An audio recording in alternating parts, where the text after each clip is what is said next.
વડોદરા શહેરથી આ સમાચાર કે જ્યાં 5 શાળાઓને બોમ્બથી ઉડાવી દેવાની ધમકી મળી છે।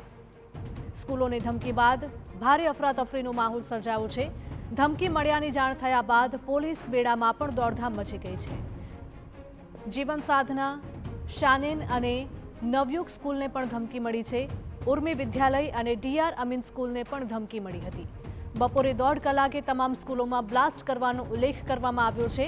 ધમકી બાદ સ્કૂલો ખાલી કરાવાઈ છે અને પોલીસે વધુ તપાસ હાથ ધરી છે। બોમ્બ સ્ક્વોડ અને ડોગ સ્ક્વોડ દ્વારા વધુ તપાસ હાથ ધરવામાં આવી। આજે સવારે 7:06 ઉર્મી સ્કૂલના જે ઇન્ફોર્મેશનવાળો ઈમેલ છે એની અંદર બોમ્બ થ્રેટનો મેલ મળેલ હતો। રૂટીન પ્રક્રિયા પ્રમાણે પ્રિન્સિપલ દ્વારા સ્કૂલે આવીને સૌથી પહેલાં જે મેલ ચેકિંગ કરવામાં આવે એવી રીતના ચેક કરવામાં આવ્યું હતું। 7:06નો મેલ હોવાથી 7:40 અમારી સ્કૂલ ચાલુ થાય છે, એટલે જે બાળકો રસ્તામાં હતા એ તમામ બાળકોને જે વેન ડ્રાઈવરો છે એમને ઇન્ફોર્મ કરવામાં આવ્યું, પેરેન્ટ્સને મેસેજ કરવામાં આવ્યો, સાથે પોલીસ વિભાગમાં પણ ફોન કરી દેવામાં આવ્યો। અત્યારે બોમ્બ સ્ક્વોડ સાથેના તમામ પોલીસના ઉચ્ચ અધિકારીઓ સ્કૂલમાં છે।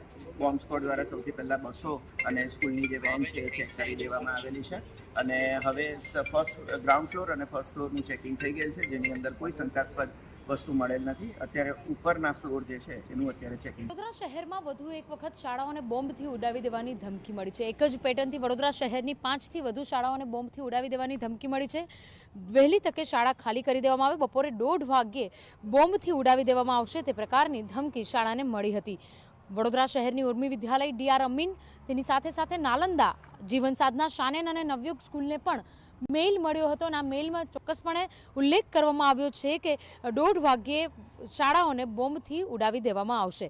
પરંતુ જે રીતે એક જ પેટર્નથી મેલ મળતા 7 વાગે મેલ જોયા બાદ શાળાઓ દ્વારા પોલીસ કચેરીઓ પર જાણ કરવામાં આવી, પોલીસ વિભાગ દ્વારા તમામ શાળાઓ પર ચેકિંગ હાથ ધરવામાં આવ્યું। હાલ વડોદરા શહેરની ડીઆર અમીન શાળા ખાતે પણ તપાસ પૂર્ણ કરવામાં આવી છે। જોકે કોઈ પણ પ્રકારની શંકાસ્પદ વસ્તુ નહીં મળતા પોલીસ વિભાગે, પોલીસ અધિકારીઓએ રાહતનો શ્વાસ લીધો છે અને બીજી તરફ જે પ્રકારે વડોદરા શહેરની 5થી વધુ શાળાને બોમ્બથી ઉડાવી દેવાની ધમકી મળી છે ત્યારે સતર્કતાના ભાગરૂપે તમામ શાળાઓને ખાલી પણ કરી દેવામાં આવી છે। સાથે સાથે ઉર્મી વિદ્યાલયમાં હોસ્ટેલ પણ હોય ત્યારે આ હોસ્ટેલમાં રહેતા વિદ્યાર્થીઓને પણ સલામતીના ભાગરૂપે બહાર કાઢી લેવામાં આવ્યા છે।